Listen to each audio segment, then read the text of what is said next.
Bonjour. Oui, alors je me présente en quelques mots. Donc je m'appelle Preston, j'ai 27 ans et je suis donc productrice et artiste. Je chante depuis que j'ai 3 ans et professionnellement parlant depuis vraiment, on va dire, 3 ans. Alors auparavant, j'ai déjà sorti en fait 2 premiers EP. Donc, le premier s'appelait Cérébral, le deuxième s'appelait Aphorisme. Et sinon, avant, j'avais sorti 2-3 singles quand j'étais jeune. Alors oui, j'ai sorti plusieurs EP, donc Cérébral le premier, et dont le titre Cérébral qui a fait 3, bientôt 4 millions de vues, et Riverdale qui arrive aussi sur 2 millions 4 bientôt. Et donc Aphorisme aussi qui a reconnu un certain succès.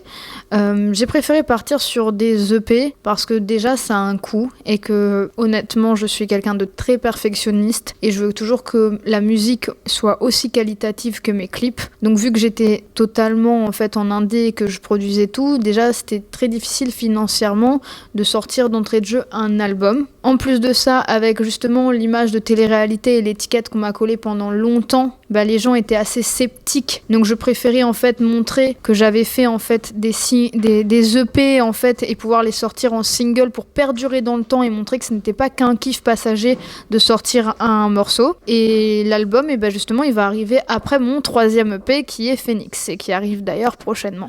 Parce que déjà, j'adore utiliser la langue française et notamment aller sur des mots qu'on entend rarement. Et parce que Aphorisme, c'est, entre guillemets, un bref résumé de ma vie, cette EP-là. Parce que chaque morceau est hyper personnel, en fait. Alors, sur Aphorisme, il y a La Nina, il y a Bail, il y a aussi Aphorisme et il y a Wasabi. Je dirais que mon 3e EP Phoenix est différent et vraiment une mise à nu, parce que déjà, il y a le titre Phoenix dedans. D'ailleurs, c'est le prochain clip, donc vous le verrez bientôt sur ma chaîne YouTube. C'est un morceau en fait qui est très personnel et qui parle justement de l'abandon en fait de mes parents et notamment celui de mon papa qui m'a beaucoup fait souffrir dans ma vie.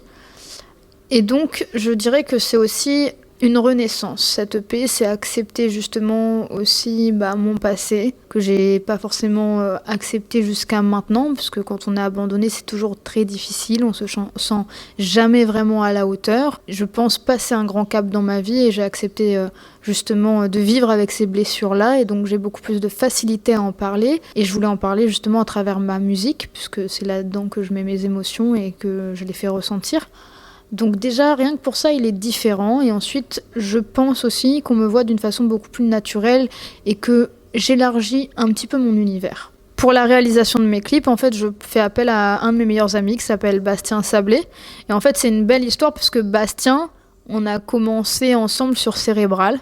Et derrière, y a Aminata, une amie d'Aya Nakamura, qui a vu ses clips, qui a voulu justement qu'il travaille avec eux aussi. Donc il a commencé à vraiment monter. Et pour moi, il le mérite et c'est un des meilleurs réalisateurs français.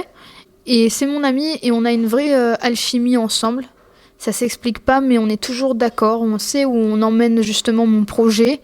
Et on est vraiment justement dans quelque chose de très calibré, de très léché, de très esthétique sur les clips et on est vraiment assez perfectionniste là-dessus.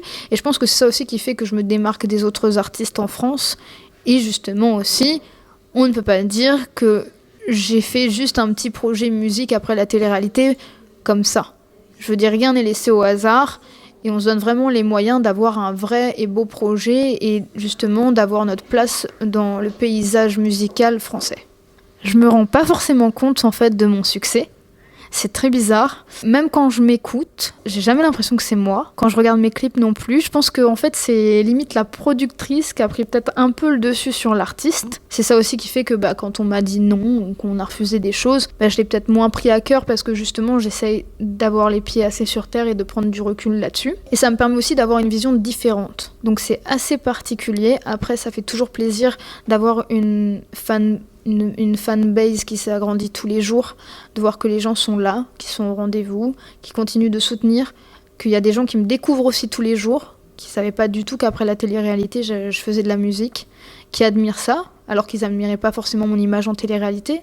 Donc c'est bien aussi de surprendre les gens et franchement après ça fait plaisir d'avoir des millions de vues sachant qu'on n'a pas une promo de dingue, j'ai envie de dire, on n'a pas eu encore vraiment de radio, on a des chaînes comme C-Star et MTV qui nous suivent et qui nous font confiance sur le projet et ça c'est cool, mais je trouve que c'est beau parce que honnêtement aujourd'hui c'est vraiment très difficile, et encore plus quand on a une étiquette de télé-réalité. Donc franchement, c'est vraiment cool, et je remercie mon équipe et surtout mon public. On est en train de préparer une grosse date, on ne dévoile pas encore où ni la date d'ailleurs, mais restez connectés sur mes réseaux sociaux. Donc oui, la scène, évidemment. Sinon, j'ai aussi un site dans le fitness qui s'appelle Preston Fitness, en fait, qui est un site de circuit training exclusif, en fait, au quotidien. Donc, tous les jours, les gens ont un circuit de training différent où ils peuvent s'entraîner de 20 à 30 minutes ou de 50 à 60 minutes en fonction du temps qu'ils ont à consacrer à leur sport, ainsi qu'une liste de courses et une diète. Notamment en plus des nouveautés qui arrivent avec des diètes véganes, végétariennes, etc. Et je suis aussi en train de monter ma marque de vêtements qui s'appelle Black Preston et d'autres choses, mais je les dirai très prochainement sur mes réseaux sociaux. Je garde un petit peu de mystère quand même. Merci de relayer ma musique, de la partager et peut-être de convertir justement les gens qui vous suivent à la découvrir. Merci. Je vous aime très fort.